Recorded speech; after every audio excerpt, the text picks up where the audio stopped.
레위기 25장은 23장에 이어서 절기에 관한 말씀의 연장이라고 했습니다.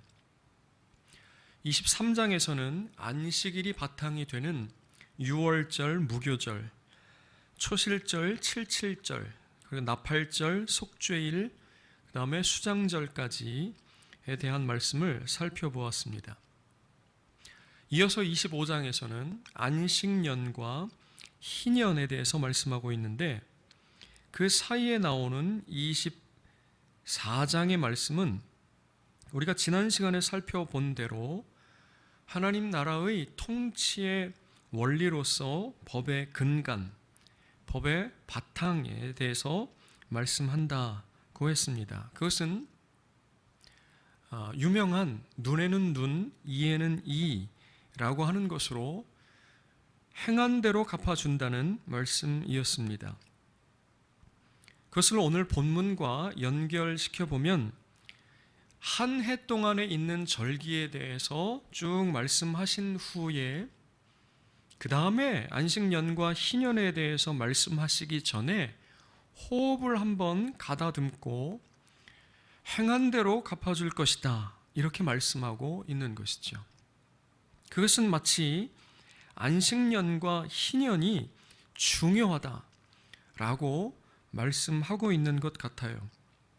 이제 그 부분에 대해서 연관해서 말씀드리겠지만, 그렇다고 저는 강하게 생각하는 것이지요. 안식년과 희년을 지켜라, 그렇지 않으면 행한 대로 갚아줄 것이다, 이렇게 말씀하시는 것 같은 것이지요. 오늘날 안식년이라고 하는 것은 보통 어느 정도 규모가 되는 교회의 담임 목사에게만 적용되곤 하지요. 혹은 교수님들 중에 가끔 안식년을 갖는 분들을 본 적이 있습니다. 그 외에 거의 모든 사람들에게 안식년이라고 하는 것은 성경 안에만 있지 우리의 삶하고는 전혀 상관이 없는 말씀으로 받아들여지죠. 설교를 준비하면서도 그렇지만 참으로 꿈 같은 이야기, 그것이 바로 안식년이라고 할 수가 있겠습니다. 안식년은 참으로 꿈과 같은 이야기라고 할 수가 있겠습니다. 그런데 오늘 본문에 보면 안식년은 그 첫 번째 목적이 땅을 쉬게 하라는 것입니다. 매 7일에 하루씩 사람에게 안식일이 있는 것처럼 매 7년에 1년씩 땅에게도 안식할 수 있도록 하라고 명령하시는 것입니다. 이 명령이 얼마나 중요한지 4절의 표현에 보면 쉬어 안식하게 라고 하는 단어가 나오는데, 그건 레위기에 단 4번 사용된, 앞에서도 말씀드렸던 샤바트, 샤바톤이라고 하는 단어예요.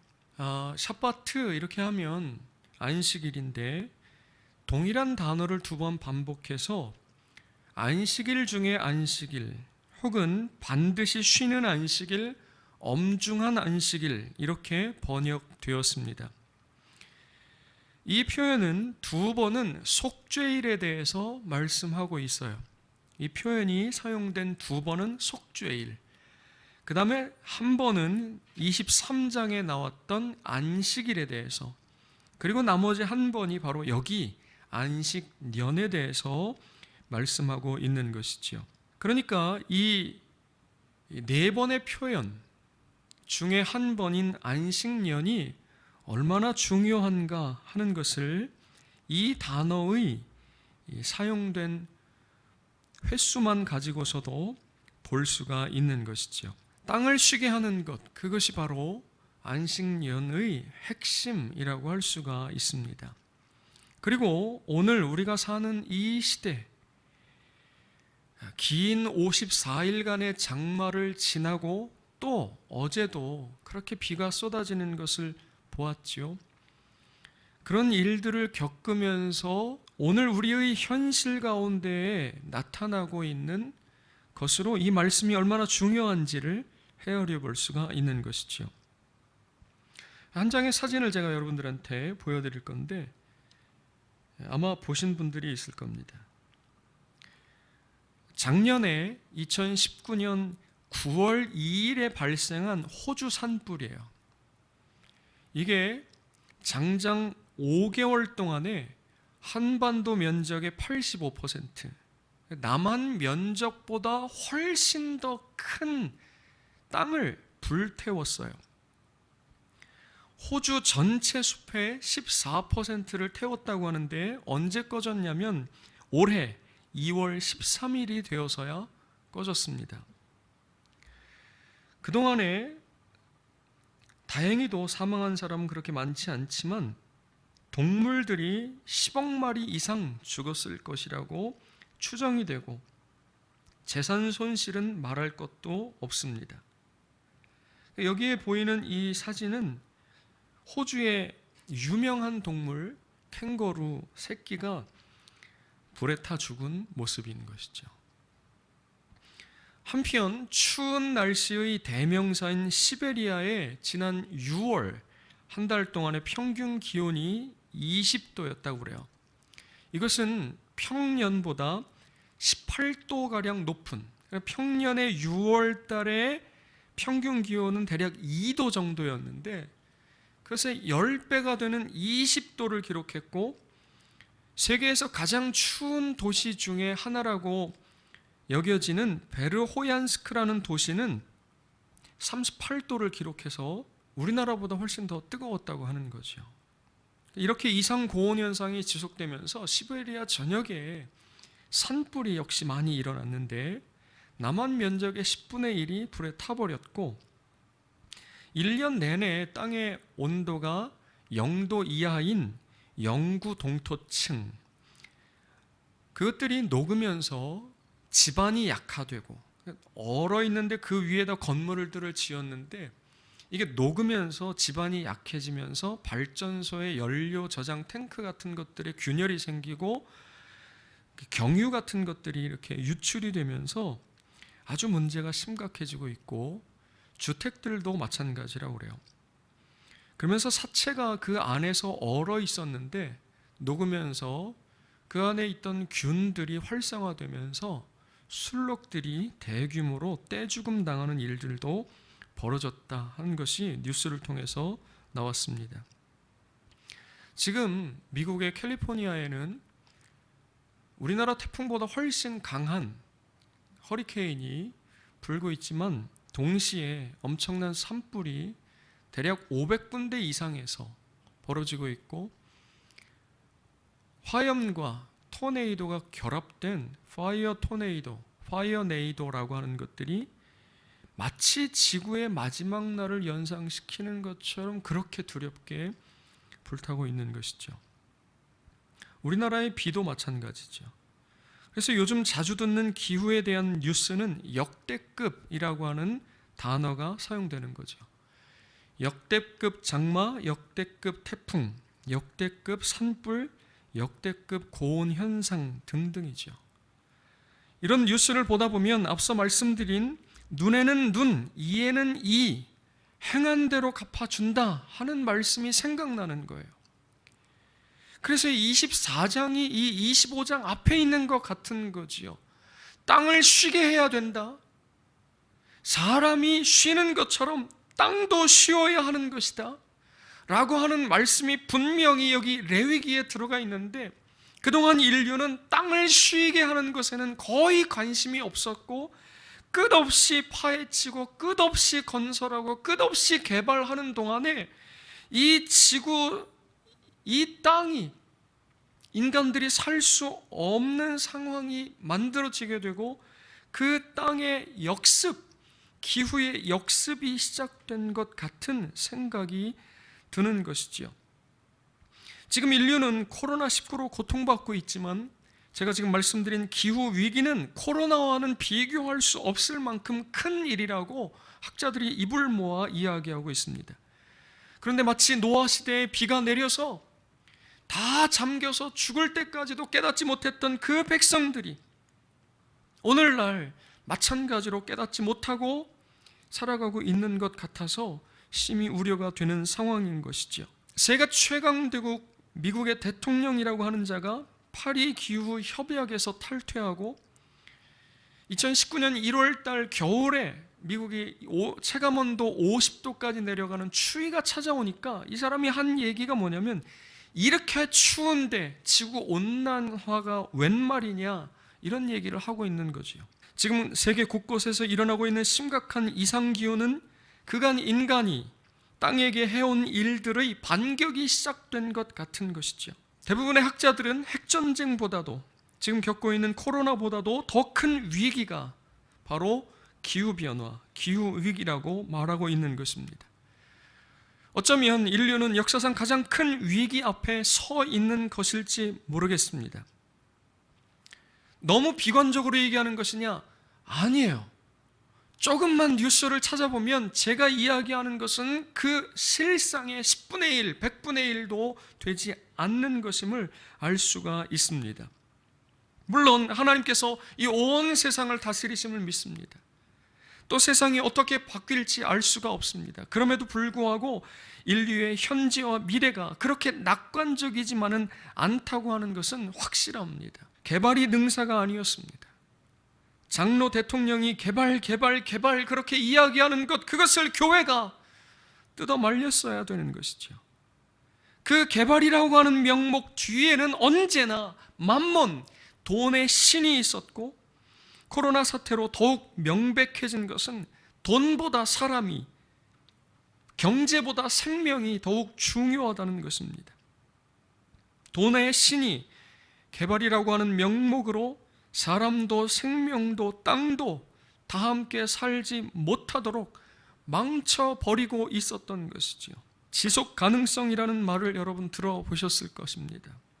땅을 쉬게 하는 것이야말로 인류가 이 땅에서 함께 잘 살게 만드는 지속 가능한 방법이었는데, 성경을 읽되 대충 읽고 자기 생각대로 읽고 하니 이 말씀, 여기 이렇게 기록된 하나님의 말씀을 무시했고 그 결과 땅의 역습이 시작된 것이죠. 땅은 결코 무한하거나 영원한 것이 아닙니다. 이제라도 자연을 보존하고 환경을 보호하면서 땅을 쉴 수 있게 해야 하는 것이지요. 어쩌면 지금 코로나19는 땅을 쉬게 만드는 일일 수도 있겠다는 생각을 해봅니다. 돈이 아니라 환경이고 경제가 아니라 생명이라고 하는 사실을 인류가 하루속히 깨달아야 할 줄 믿습니다. 그런데 지금 당하고 있는 이 기후위기는 어느 한 사람 혹은 몇 사람이 아니라 이 문제만큼은 인류 전체가 내일이 아니고 그 다음 날이 아니고 내년이 아니고 바로 오늘 시작해야 되는 아주 시급한 일인 것이지요. 교회가, 성도들이 바른 성경적인 지식을 가지고 세상을 바라보고 행동해야 하는 것이지요. 이 모든 일 위에 하나님께서 은혜 베풀어 주시기를 주의 이름으로 축원드립니다. 둘째는 본문에 보면 6년 동안 그 밭에 파종하며 포도원을 가꾸고 소출을 거둘 것이지만 7년째에는 파종도 하지 말고 포도원을 가꾸지도 말고 그 해에 저절로 난 것들에 대해서는 함께 먹으라고 말씀하고 있습니다. 25장 6절 7절을 우리 같이 한번 읽어보겠습니다. 시작. 안식년의 소출은 너희가 먹을 것이니 너와 네 남종과 네 여종과 네 품꾼과 너와 거류하는 자들과 네 가축과 내 땅에 있는 들짐승들이 다 그 소출로 먹을 것을 삼을지니라. 아멘. 이 말씀을 두 가지 면으로 살펴보려고 합니다. 첫째는 이 말씀은 내 땅이라도 내가 일한 것에 대한 소출만 내 소유로 인정한다는 것이에요. 다시, 내 소유, 내 땅이라도 내가 일하고 내가 노동하고 내가 경작한 부분에 대해서만 내 소유로 인정한다는 것이죠. 그것마저도 앞선 19장에서는 모퉁이를 남겨두라고 하나님께서는 명령하십니다. 그런데 아무리 내 땅이라도 내가 일하지 않고 저절로 난 부분에 대해서는 내 소유라고 인정하지 않는다는 것이죠. 그것은 내 소유가 아닌 우리 모두의 소유라고 말씀하고 있는 것입니다. 그래서 모든 이들, 즉 땅에서 나는 것을 먹고 살아야 하는 사람들과 짐승들의 것이라고 말씀하고 있는 것이죠. 거기에는 나도 들어가고 종들이나 품꾼들이나 나그네들이나 심지어는 가축들, 들짐승들까지도 내 땅에서 나는 것을 함께 먹고 함께 살아가도록 명령하고 계신 것이죠. 이거 굉장히 어려운 말씀입니다. 그러나 여러분 잘 들어보십시오. 2018년 통계 자료를 제가 통계청에 들어가서 직접 보고 계산을 했는데 우리나라 전체 세대 2018년 기준으로 2163만 세대예요. 10등분을 해서 토지를 얼마나 갖고 있는가를 계산을 해봤더니 상위 10%가 우리나라 토지의 77%를 소유하고 있고 상위 20%로 늘려보니까 땅의 90%를 소유하고 있어요. 소수의 사람들이 대한민국의 토지, 땅의 다수를 소유하고 있는 거예요. 이 세상 어디든 다 그렇습니다만 우리나라는 이 부분에 있어서 더 심하면 심했지 결코 덜하지 않습니다. 땅만 그런 거예요. 주택으로 얘기하면 이게 더 심화가 될 것입니다. 그러니 지금 정부에서 주택 가격을 안정화시키고 하는 것은 교회가 적극적으로 동참해야 되는 것이죠. 반드시 잡아야 되는 것이 부동산 가격이라고 할 수가 있습니다. 그래서 오늘 말씀은 여러 가지 면에서 참으로 어려운 말씀이라고 할 수 있습니다. 그래서 학자들은 이 25장의 안식년과 희년이 심지어 이스라엘 나라에서도 한 번도 제대로 시행된 적이 없을 것이라고 얘기하는 거예요. 왜 그러냐면 그것이 실제로 말씀대로 시행됐다고 하는 어떤 흔적도 발견할 수 없기 때문에 그런 것이죠. 그럼에도 불구하고 오늘 우리는 이것이 하나님의 말씀인 줄로 믿습니다. 이 말씀이 우리가 지향해야 하고 우리가 따라가야 하고 우리의 삶에서 실제로 이루어내야 할 말씀이라고 하는 사실을 저는 분명히 믿습니다. 이 말씀에 대한 현대적 적용을 고민하던 어떤 학자가 내놓은 것이 토지 공개념입니다. 자기 땅이라도 노동을 통해서 얻은 이익만 자신의 소유가 되는 것이에요. 그렇지 않고 발생된 이익, 오늘 본문에 의하면 저절로 난 것들, 그것은 함께 나누는 거죠. 즉 땅값 상승으로 만들어진 이익에 대해서는 세금으로 거두어들이고 그것을 공공의 혜택으로 돌리는 제도, 그것이 바로 토지 공개념이에요. 이런 이야기를 하면 좌파니 공산주의니 빨갱이니 운운하는 사람들이 있는데 매우 무식한 말을 하는 겁니다. 그렇게 얘기하는 사람들은 뒤에 뭔가가 목적이 있거나 무식한 거예요. 성경이 그렇게 말씀하고 있습니다. 실제로 이 이론을 이야기한 학자는 공산주의도 자본주의도 다 성경적이지 않다 해서 성경대로의 개념으로 이 제도를 이야기하는 거예요. 그런데 아이러니하게도 자본주의와 공산주의 모두에게서 이 이론은 배척을 당하고 있는 거죠. 오늘 이것이 본문을 통해서 우리의 삶에서 어떻게 이루어낼 것인가 하는 것에 대한 깊은 고민, 그것을 가지고 만들어낸 성경적인 이론이라고 할 수 있습니다. 그러니 믿는 사람들이 교회가 내가 지금 땅이 많으냐 적으냐에 따라서 내 이익에 따라서 말하는 것이 아니라 성경 말씀이 무엇이라고 말하는지에 따라서 토지 공개념 이런 것들에 대해서 부동산 가격 안정화 이런 것들에 대해서 이야기하고 동참하고 행동해야 되는 것이죠. 두 번째입니다.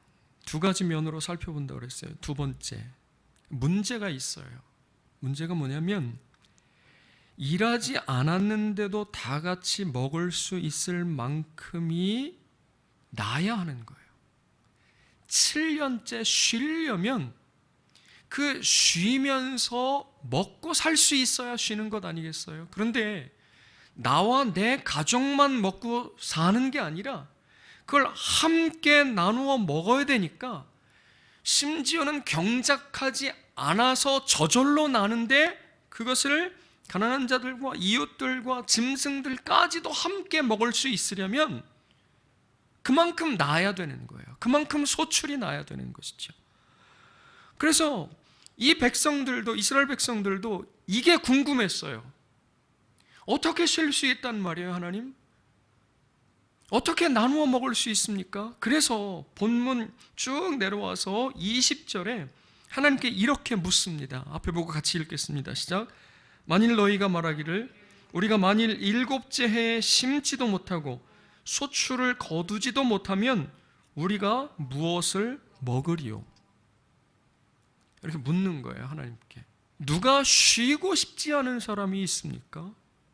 쉴 수가 없으니 쉬지 못하는 것 아닙니까? 그래도 일주일에 하루, 일요일까지는 일반적으로 세상이 거의 다 쉬니까 그건 법정 공휴일이 되었으니까 쉴만 하지요. 모여서 예배도 하고. 그런데 본문은 6년을 일하고 그 다음 해 7년 차가 될 때 1년을 통째로 쉬라는 거예요. 땅을 쉬게 하라 했는데 땅을 쉬게 하면 지금 이 사람들은 다 그 땅을 경작해서 먹고 사는 농경사회가 기반이에요. 그러니까 땅을 쉬게 하라 그러면 뭐 하라는 말이에요? 일해야 되는 사람들이 뭐 하라는 말이에요? 1년 동안이나 사람들도 같이 쉬는 거예요. 그래서 백성들이 묻는 거예요. 어떻게 그럴 수 있습니까? 여러분, 시골에서 평생 농사 지으면서 사신 분들을 보십시오. 그 일이 얼마나 고되고 힘든지 그들의 몸에서 그대로 느낄 수 있습니다. 어제 문득 생각난 건데 요즘에야 무슨 일 한다 그러면 장갑을 끼고 일하는데 불과 몇십 년 전만 해도 이런 게 없었을 거 아니겠어요? 그러면 그 수천 년 동안 인류는 그 거친 땅을 경작해야 되는데 아무것도 없이 맨손으로 하는 거예요. 그게 바로 이런 모습인 거죠. 그러니 그 일들을 하시는 분들의 손을 보면 손이 다 무뎌졌고 손이 다 여기저기가 변형이 일어났고 몸도 밀레의 만종이 아니에요. 그렇게 낭만적인 그림이 아닌 거죠. 그것도 낭만하고는 좀 거리가 멀어요. 몸이 점점 땅에 일하다 보니까 구부러지는 거예요. 허리, 관절마다 문제가 다 생기는 거죠.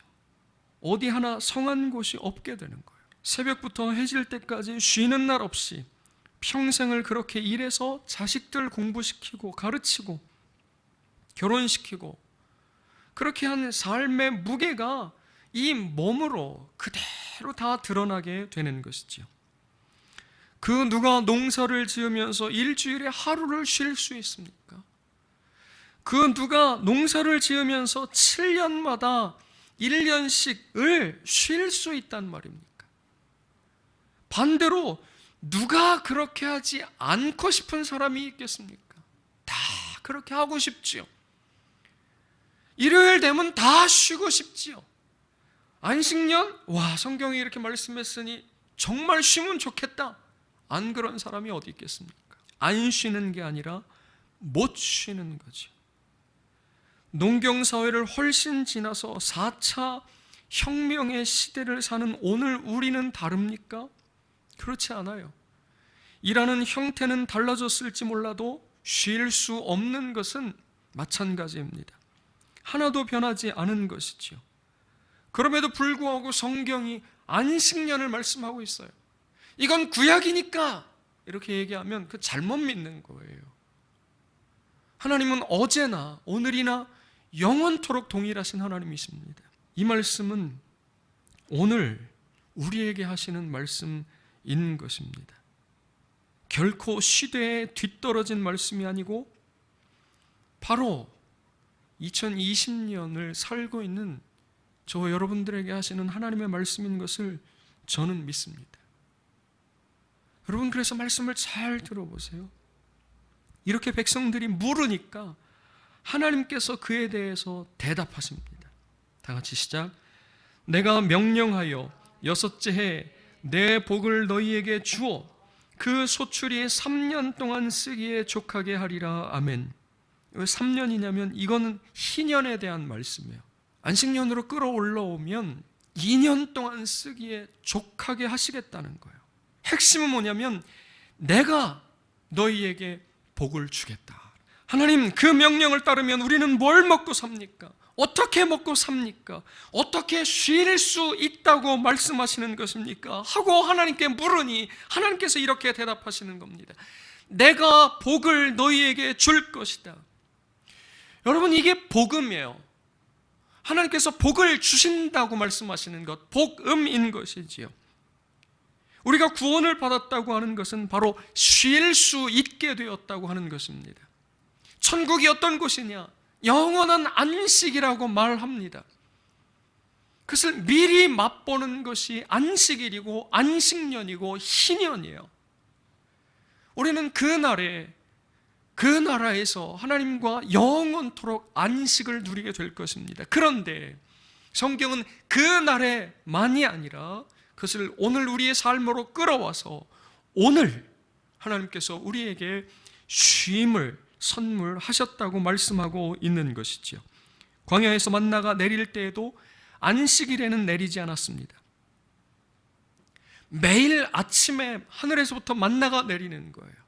그러면 그날 먹을 만큼만 거두어 드릴 수가 있었습니다. 그보다 더 많이 거두어서 그 다음 날은 늦잠 실컷 자고 어제 거두어 드린 것으로 오늘 먹어야지 이렇게 생각한 사람들은 그 다음 날이 되면 다 썩어서 없어져 버리는 거예요. 그러면 그날 먹고 살려면 다시 그날 나가서 일해야 되는 거죠. 그런데 안식일에는 하늘에서 만나가 내리지 않았어요. 그러면서 하나님께서 뭐라고 말씀하시냐면 안식일 날은 쉬어라. 안식일은 안식해라. 그러면 하나님 뭘 먹고 살죠? 대신 그 전날 2배가 내릴 거다. 이것은 안식일이 되어도 썩지 않을 것이고 없어져 버리지 않을 것이다. 이렇게 말씀하시는 것이죠. 여러분 한번 읽어보겠습니다. 시작. 볼지어다 여호와가 너희에게 안식일을 주므로 6째 날에는 이틀 양식을 너희에게 주는 것이니 너희는 각기 처소에 있고 7째 날에는 아무도 그의 처소에서 나오지 말지니라. 그러므로 백성이 7째 날에 안식하니라. 아멘. 그러므로 백성이 7째 날에 안식하니라. 6째 날에 이틀치 양식이 내리니 하나님께서 복을 주시니 그러므로 7째 날에 백성이 쉬게 되는 거예요. 애굽에서 종살이하던 430년 동안 그들에게는 쉼이 없었어요. 노예의 종들에게 무슨 쉼이 있겠습니까? 그런데 이제 하나님께서 그들을 구원해내시고 그들로 하여금 안식하도록 만들어 주시는 거예요. 하나님의 백성은 쉼으로 부르심을 받은 사람들입니다. 하나님의 백성은, 예수 믿는 사람들은, 교회는, 성도는 안식으로 부르심을 받은 사람이에요. 안식은, 쉼은 하나님께서 당신의 백성들에게 주시는 그래서 선물인 것이죠. 똑같은 원리로 7년째 경작하지 않고 저절로 난 것을 함께 나눌 수 있게 하시기 위해서 6년째 하나님께서 복을 주시는 거예요. 충분한 양을 거둘 수 있게 하시는 겁니다. 그래서 7년째 안식년을 갖게 하시는 거예요. 여러분, 이분이 하나님이신 것입니다. 하나님께서 먼저 복을 주시고 그런 후에 7년째를 쉬도록 하시는 것, 그것이 하나님이신 것을 믿으시기를 주의 이름으로 축원드립니다. 또 다른 안식년 본문인 신명기 15장에 이렇게 말씀하고 있습니다. 시작. 삼가 너는 마음에 악한 생각을 품지 말라. 곧 이르기를 일곱째 해 면제년이 가까이 왔다고 하고 내 궁핍한 형제를 악한 눈으로 바라보며 아무것도 주지 아니하면 그가 너를 여호와께 호소하리니 그것이 내게 죄가 되리라. 너는 반드시 그에게 줄 것이요 줄 때에는 아끼는 마음을 품지 말 것이니라. 이로 말미암아 내 하나님 여호와께서 내가 하는 모든 일과 내 손이 닿는 모든 일에 내게 복을 주시리라. 아멘. 하나님께서 안식년 규례를 따라 행하면 복을 주시겠다고 말씀하는 거예요. 백성들의 물음에 대해서 이렇게 답하시는 것입니다. 내가 복을 주어서 너와 네 가족이 먹고 살도록 하겠다. 그러니 너는 이웃과 함께 가난한 자들과 함께 짐승들과 함께 쉬어라. 그리고 땅도 쉬게 하라. 이 하나님의 대답이에요. 아담이 범죄하고 땅도 저주를 받아 가시덤불과 엉겅퀴가 나게 되었습니다. 그 이후에 인간은 평생 동안 이마에 땀을 흘리며 수고하여야 먹고 사는 상태로 전락하게 된 것이죠. 열심히 일하고 쉬지 않고 일하면 겨우 먹고 사는 사람이 된 거예요. 그런데 이 저주를 받은 땅이 어느 때에는 일한 만큼 먹고 살 만큼의 소출을 주지 않는 겁니다. 54일간의 긴 장마는 농사들을 다 망쳐버렸어요. 과수원을 다 망쳐버렸습니다. 또 다른 곳에서는 긴 가뭄이 도무지 거기에서 나는 것을 가지고 먹고 살아야 되는데 그럴 수 없도록 만들어낸 것이죠. 인간의 죄가 그로 말미암은 타락이 땅도 저주를 받게 하였고 그 땅이 인간에게 눈에는 눈, 이에는 이로 되갚아주는 거예요. 가시덤불과 엉겅퀴가 나는 거죠. 그러니 쉬지 못하고 일하고 땀을 흘려서 일하는데 겨우 먹고 사는 거예요. 누군가 우스갯소리처럼 말한 살림살이 좀 나아지셨습니까? 아무리 애쓰고 수고하고 몸부림을 쳐봐도 쉬는 것은커녕 살림살이 나아지지 않는 거죠. 그런데 어떤 사람들은 땅이 있는 거예요. 그런데 어떤 사람들은 건물이 몇 개씩 있는 거죠. 나는 그렇게 애쓰고 힘쓰고 쉬지 못하고 일하는데도 살림살이가 나아질 줄 모르는데 그 사람들은 아무것도 하지 않고 7년에 1년을 쉬는 게 아니라 7년을 다 쉬고 돌아다니는 것 같은데도 앞으로 계속 소출이 늘어가는 것만 보는 거죠. 미쳐 돌아가는 거예요, 이 세상이. 일하면 일한 만큼이 아니라 일한 것보다 더 많은 소출을 내어주는 땅이 되어야지. 그래야 무슨 이웃들과 함께 나누든지 아니면 안식일을 쉬든지 아니면 안식년을 쉬든지 말든지 할 거 아니겠어요. 그런데 그러지 않습니다. 하나님께서는 그런 이스라엘 백성들을 애굽 땅에서 구원해내셔서 가나안 땅으로 들어가게 하시는데, 그러면서 오늘 본문에도 보면 그 땅에 들어가서 준행해야 할 말씀 안식년 이렇게 되는 거예요. 그런데 그 가나안 땅이 어떤 땅이냐? 젖과 꿀이 흐르는 땅인 거죠. 이 말은 땅이 저주를 받아서 가시덤불과 엉겅퀴를 낼 것이라는 말씀 반대되는 말씀인 거예요. 젖과 꿀이 흐르는 땅이건 가시덤불과 엉겅퀴와 반대되는 개념인 것이죠. 이러면 일한 만큼, 아니 일한 것보다 더 많은 소출을 내어주는 땅, 그래서 나와 내 가족뿐만이 아니라 이웃과 짐승들까지도 함께 먹고 살 수 있는 땅, 그게 바로 가나안 땅이에요. 젖과 꿀이 흐르는 땅인 거지.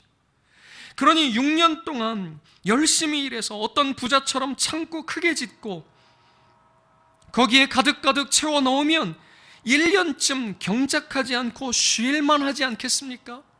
얼마든지 소출이 나니까, 젖과 꿀이 흐르는 땅이니까 열심히 일하고 일한 만큼 창고를 크게 짓고 거기에다가 계속 쌓아두는 거예요.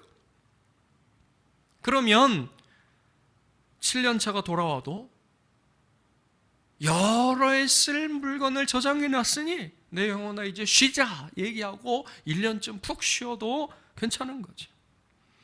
그래서 오늘날 사람들이 그렇게 노후 이야기하는 것 아니겠습니까? 그렇게 노후에 쉬면서 즐기면서 보내려고 쉬려고 젊을 때 조금이라도 일할 수 있을 때 쉬지 않고 일하는 것 아니겠습니까? 또는 하나님께서 젖과 꿀이 흐르는 땅을 이스라엘 백성들에게 주시면서 안식년을 지키라고 말씀하셨으니 오늘날 우리에게도 땅도 좀 주시고 건물도 몇 개까지 안 바래요. 그죠? 우리 바라는 것 참 소박하잖아요. 요즘에 유행하는 말처럼 똘똘한 한 채, 그 정도만 있어도 되잖아요. 그 정도 하나님께서 주시면 우리도 얼마든지 안식일 아니라 안식년, 가족들하고 해외여행도 좀 다니고 친한 사람들하고 골프도 좀 치러 다니고, 그래도 똘똘한 한 채가 아니면 그 땅이 나 대신 돈 벌어주니 나는 그렇게 안식하고, 그러면 가난한 사람들에게도 좀 더 도와주고 함께 살아갈 수 있을 텐데, 분명히 하나님이 이렇게 말씀하셨는데 내게는 아직 복이 도착하지 않은 거죠. 그러니 아직 쉴 수가 없는 거. 그러니 말씀은 이렇게 하시면서 내 삶은 그렇지 않으니 이게 참 답답하고 마음이 어렵고 괴롭고 갑갑한 거죠.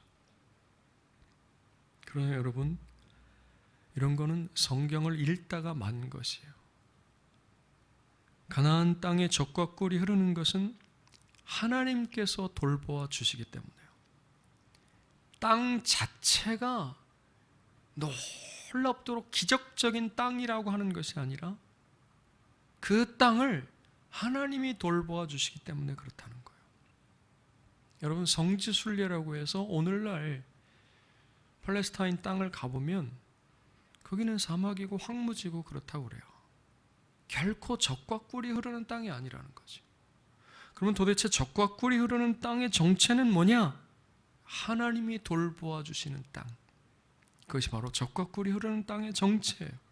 읽겠습니다. 시작. 너희가 건너가서 차지할 땅은 내 하나님 여호와께서 돌보아 주시는 땅이라.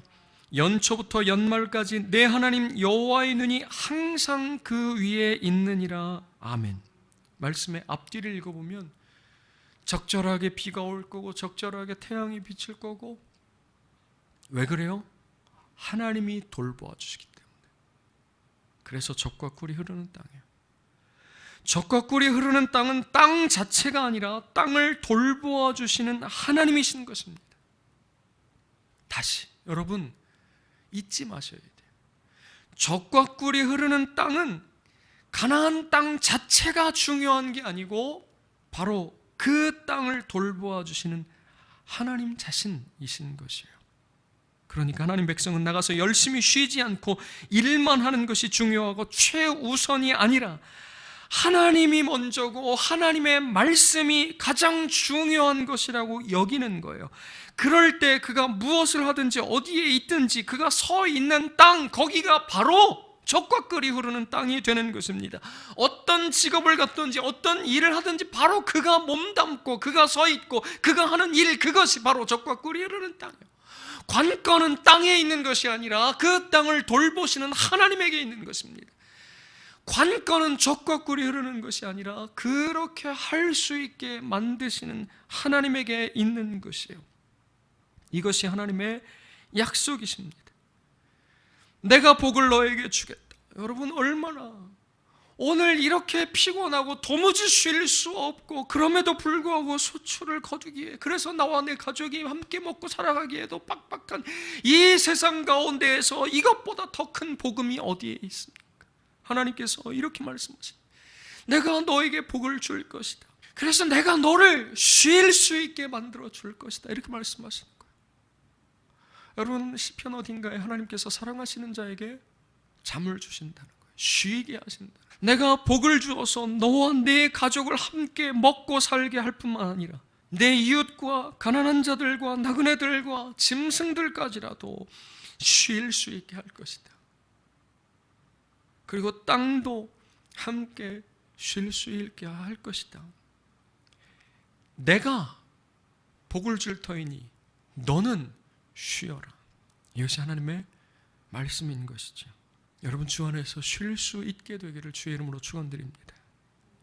이 말씀을 똑같이 예수님께서 마태복음 6장에 이렇게 말씀하시는 거예요.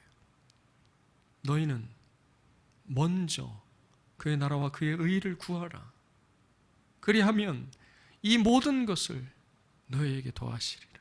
하나님 말씀입니다. 이 다음 구절, 우리가 읽은 이 신명기 11장 다음 구절에 땅에는 언제든지 가난한 자가 그치지 아니할 것이라고 말씀하고 있습니다. 레위기를 읽으면서 계속 드는 생각이 뭐냐면, 그렇게 항상 있는 이 땅의 가난한 사람들과 사회의 약자들이 하나님에게는 아픈 손가락이로구나 하는 생각이 드는 거예요. 레위기 말씀을 계속 읽어가는데 하나님께서 계속 뭘 말씀하시냐면, 가난한 자, 약자, 보호받아야 되고 불쌍히 여김을 받아야 되는 사람들, 과부와 고아와 나그네들 계속 말씀하시는 거예요. 이들이 하나님에게는 아픈 손가락이로구나. 그래서 구구절절 그 사람들을 사랑하고 도와주고 함께 살아가기를 바라시는구나. 그것이 곧 정의이고 공의이며 그것이 곧 하나님의 규례와 법도를 따라 사는 삶이고 거룩한 것이로구나 하는 것이죠. 놀부처럼 오직 자기와 자기 식구들만 알고 사는 것이 아니라 부모님의 아픈 손가락인 흥분해와 함께 잘 살아가는 것, 짐승들까지라도 아끼고 보살피고 살아가는 것, 우리 모두의 삶의 터전인 땅을 보호하고 땅도 쉬게 하는 것, 그것이 하나님께서 기뻐하시는 것이고 그렇게도 하나님께서 바라시는 하나님의 뜻이라고 하는 것을 말씀하고 있는 것이죠. 말씀을 마치려고 합니다. 여러분, 끝없이 무한한 것 두 가지가 있어요. 성경이 그것에 대해 말씀합니다. 하나는 하나님이십니다.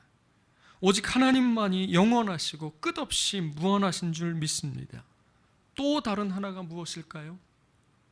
또 다른 하나는 인간의 욕망입니다. 타락한 인간의 욕망은 도무지 만족할 줄 모르고 끝이 없습니다.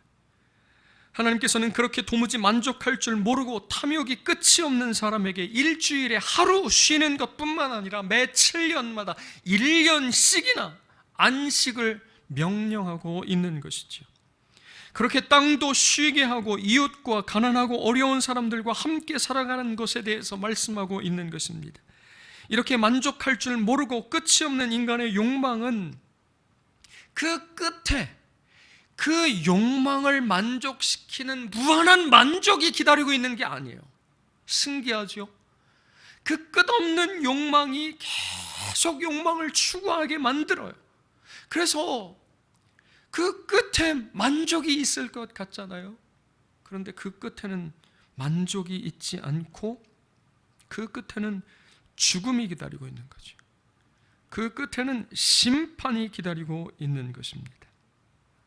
끝도 없는 자기의 욕망을 쫓아 살다가 사람도 짐승들도 심지어는 땅까지도 다 죽이고 결국에는 만족이 아니라 자기도 죽고 그것으로 끝이 아니라 심판이 기다리고 있는 거죠. 말씀처럼 1년을 다 쉴 수는 없을 것입니다. 그럼에도 불구하고 쉬어야 합니다. 그것이 예수 믿는 사람들의 정체인 것이지요. 그것이 교회의 일인 것이에요. 교회의 일. 미치도록 일하는 것이 아니라 미치도록 쉬는 거죠. 쉬되 나만 쉬는 것이 아니라 함께 쉬도록 하는 것이에요. 멈추고 내려놓아야 하는 것이죠. 하나님께서 주시는 쉼을 받아들여야 하는 것입니다. 걱정하지 말고 염려하지도 말고 두려워하지도 마시기를 주의 이름으로 축원드립니다. 이 말씀을 하신 하나님이 오늘도 살아계셔요. 오늘도 살아서 우리의 삶을 보고 계시고 우리와 함께 하시는 줄 믿습니다.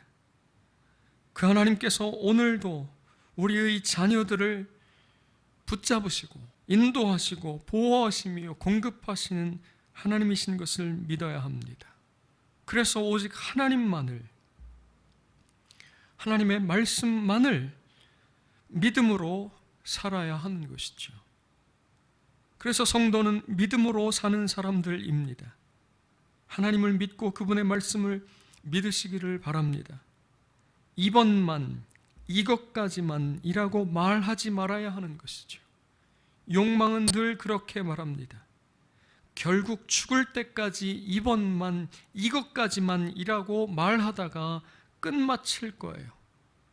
오직 하나님께서 우리의 젖과 꿀이 흐르는 땅임을 고백하십시오. 하나님께서